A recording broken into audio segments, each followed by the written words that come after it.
Alors, tu sais, je vais te faire un témoignage aujourd'hui.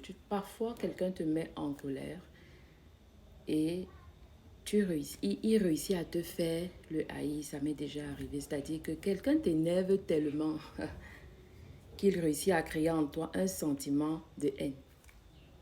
Mais à chaque fois que je me suis laissée aller à être énervée, à avoir un sentiment de haine, de colère, ça a été comme c'est-à-dire c'est comme une mauvaise, c'est un poison, c'est comme une mauvaise nourriture que j'ai avalée qui m'a étouffée en fait.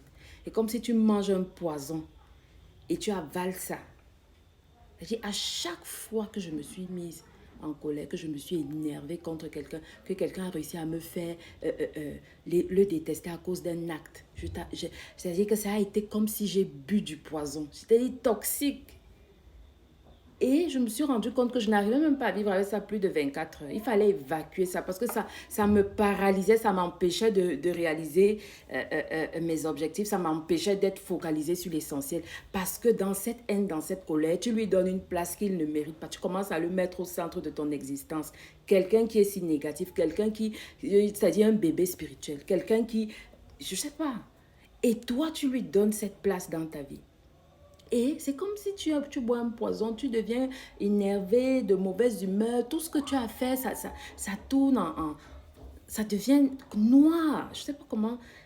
Donc, la haine est tellement toxique. Je comprends en fait pourquoi on dit, la parole de Dieu te dit que le soleil ne se couche pas sur ta colère. Pourquoi? Parce que si tu arrives à garder la colère face à une personne pendant des jours, des années, mais ça te détruit. Beaucoup de gens ont développé des cancers, des maladies à cause de ça.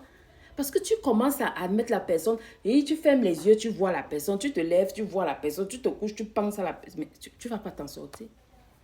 Laisse Dieu se charger de ce genre de choses.